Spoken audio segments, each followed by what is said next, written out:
যার ভয়ে পালাও তুমি, সেই মা যোগাদ্দা আমি। আজ প্রথম পর্বে মা যোগাদ্দার কথা।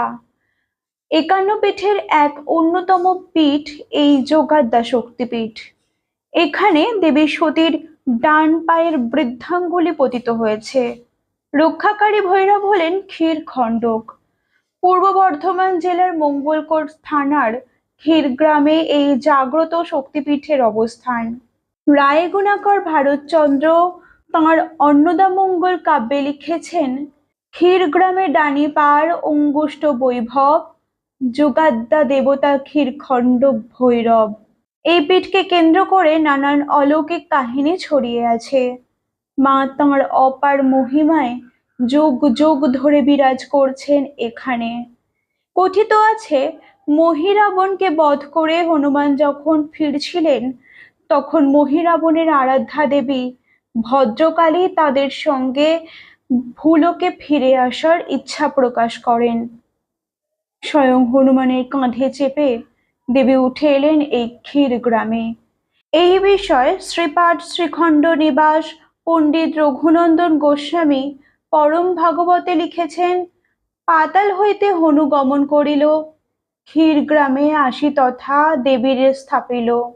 সেই থেকেই দেবী ভদ্রকালী এখানে যোগাদ্দা রূপে বিরাজিতা। এখানে মা রত্নাবেদীতে কালী মন্ত্রে পূজিতা। একসময় নরবলি প্রথার প্রচলন ছিল। নিয়ম অনুযায়ী বাৎসরিক পুজোর দিন গ্রামের যে কোনো পরিবারের একজন সদস্যকে দেবীর চরণে বলিরূপে অর্পণ করা হতো। সেইবার এক দরিদ্র ব্রাহ্মণ পরিবারের এই বলিতে যাওয়ার পালা পড়ে, কিন্তু নিজের পুত্রকে বলিতে চড়াতে পারবেন না বলে সেই ব্রাহ্মণ পরিবার রাতের অন্ধকারে সন্তর্পণে গ্রাম ছেড়ে চলে যেতে চাইলেন। কিন্তু পথমধ্যে স্বয়ং দেবী যোগাদ্দা এক বুড়িমার রূপে আবির্ভূতা হলেন। পলায়নের কারণ জেনে মা নিজের পরিচয় দিলেন, যার ভয়ে পালাও তুমি, সেই মা যোগাদ্দা আমি। এরপর মা তাদের আশ্বস্ত করে বাড়ি ফিরে যেতে বললেন।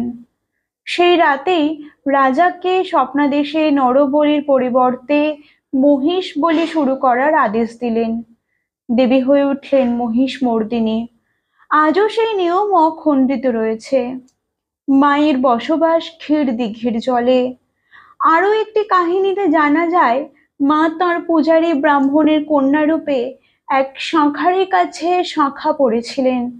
পরে শাঁখারি সেই ব্রাহ্মণের বাড়িতে শাঁখার দাম নিতে যান।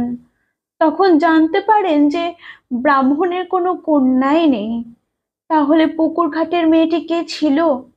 ব্রাহ্মণ অনুমান করতে পেরে ক্ষীরদিঘির ঘাটে এসে মায়ের দেখা পাওয়ার জন্য অস্থির হয়ে ওঠেন। তখন মা দিঘির জলের মধ্যে থেকেই নিজের সেই নতুন শাঁখা পরিহিত দুই হাত ব্রাহ্মণকে দর্শন করান।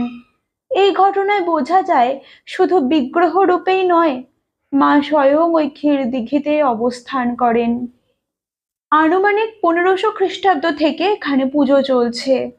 প্রথমে অন্য বিগ্রহ থাকলেও পরবর্তীতে প্রাচীন যোগাদ্দার মূর্তিটি হারিয়ে যায়।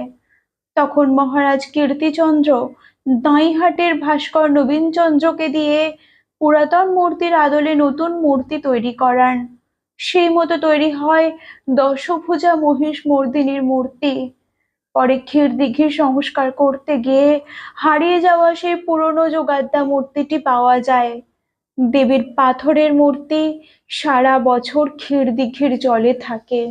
নতুন মন্দির তৈরি হয়েছে 2011 সালে। দুটো মূর্তির দুটো মন্দির।